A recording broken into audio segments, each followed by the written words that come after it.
What's going on, guys? This your boy John Liquidator coming back with another video. So it looked like Aliyah Boston is shedding more light on Sophie Cunningham injury and that phenomenal comeback her team had against the Connecticut Sun. Guys, for this one here, we got to go all the way up to Indy. Let's get it. Let's go.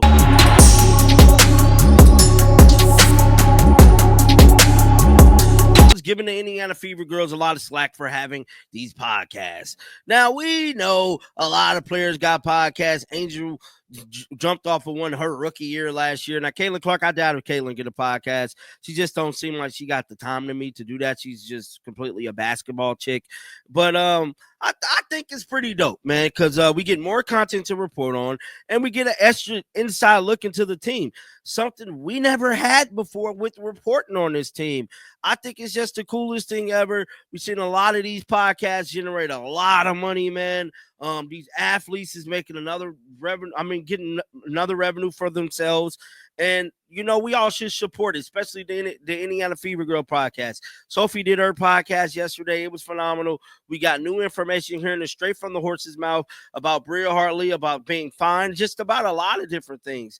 And Aliyah Boston is doing the same thing. So she wrapped up a podcast with Candace Parker, and she talked about a lot of different stuff within this podcast. But one thing that is definitely sticking out is the conversation about the Indiana Fever playing the Connecticut Sun and like what fuel the hatred between these teams. Now, I thought this was a dope subject matter, great topic, and yeah, man, we finna listen to it right now. Let's play the footage if it loads. Come on. A lot of people stepped up. Natasha Howard, 18 points, 9 rebounds. Odyssey Sims, she's fitting right in. 19 points, 4 rebounds, 7 assists, stepping up big with your backcourt, taking some hits. Bree Turner stepping up, defending like that in the fourth quarter. Lexi Hull's clutch three. And then sniper. Kelsey effing Mitchell. I'm going to just put a MFing on that. Honestly, MVP performance from Kelsey Mitchell. She had 4 points. I think I read that. Going into halftime. Ended the game with 38, 6 assists, 5 threes, 2 steals. She passed Tamika Catchings for the most 30-point games in franchise history. She is hooping. She's at another level. Kelsey's focused. You see it. Like, she's on that court. And she just wants to win. I think coming out at halftime, like we said, we were determined. I was like, Kels, call your number. Call your number. It does not matter. Like, Kelsey has a different level of speed on her. You're trying to play her so she doesn't get downhill, and then she's going to bounce that ball one more time and knock down that 3. And it's like you can't ever find your happy medium. And I think she just kept calling her own number and kept knocking it down. It's hard to guard her like that. Well, I don't know what you want. What else could be said about Kelsey at this point? She's been so consistent this entire season.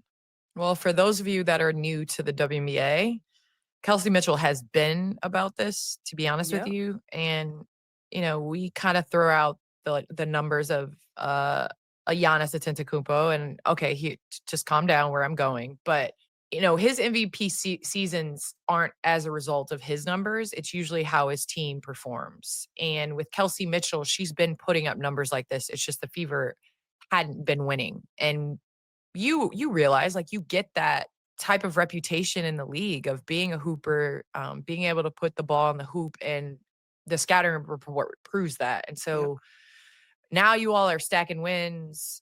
You all look like a solid team where others are stepping up. You all are 19 and 16. You're 6th in the standings. There are a few games that separate that second spot from spot number 6. And I think it's going to be unbelievable to watch you all. Unfortunately, you all did lose Sophie Cunningham in the second quarter with a knee injury.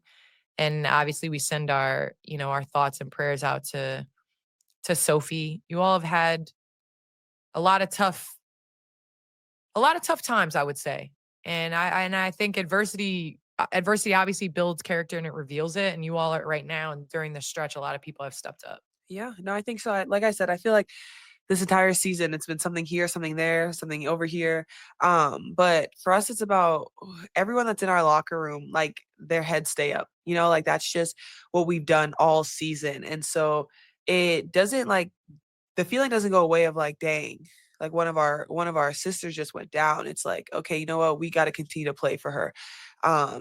And that's just kind of how we approach every single game, is like for those that can't right now, like we play for them. And we just make sure that once we're playing for them, we got to give it everything we got every time we step on that floor. And I feel like that was really our second half. Like, it was like, listen, we play for each other. We celebrate everything, regardless of if we miss a shot. Just continue to celebrate, because we trust the next person to take that same exact shot the next possession down.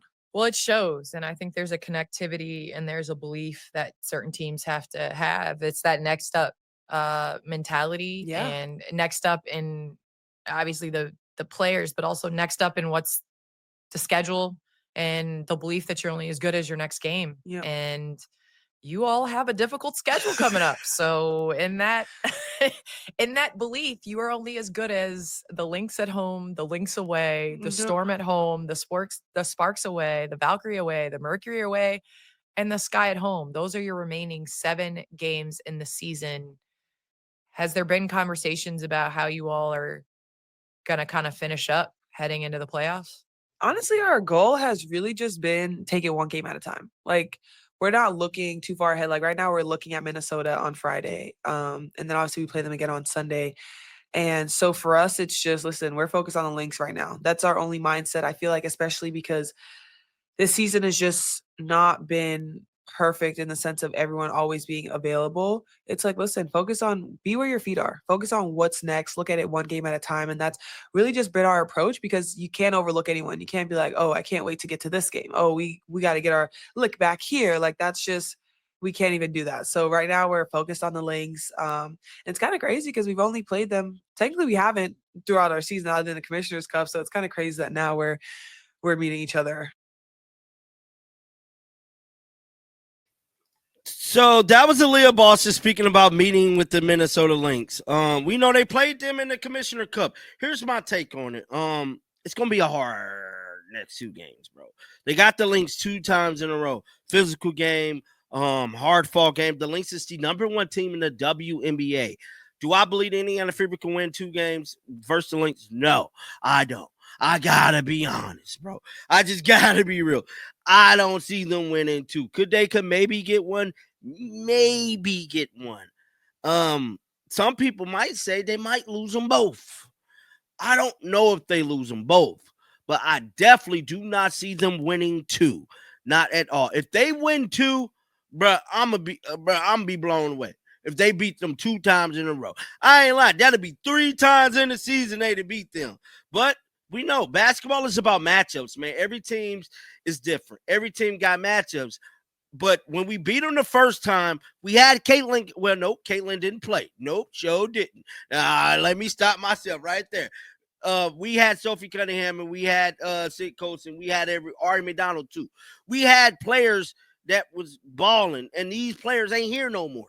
You know, whenever we beat them. But Stephanie White did put together a great coaching style against Minnesota and Cheryl Reeve. Could it be that Stephanie White want to outcoach Cheryl?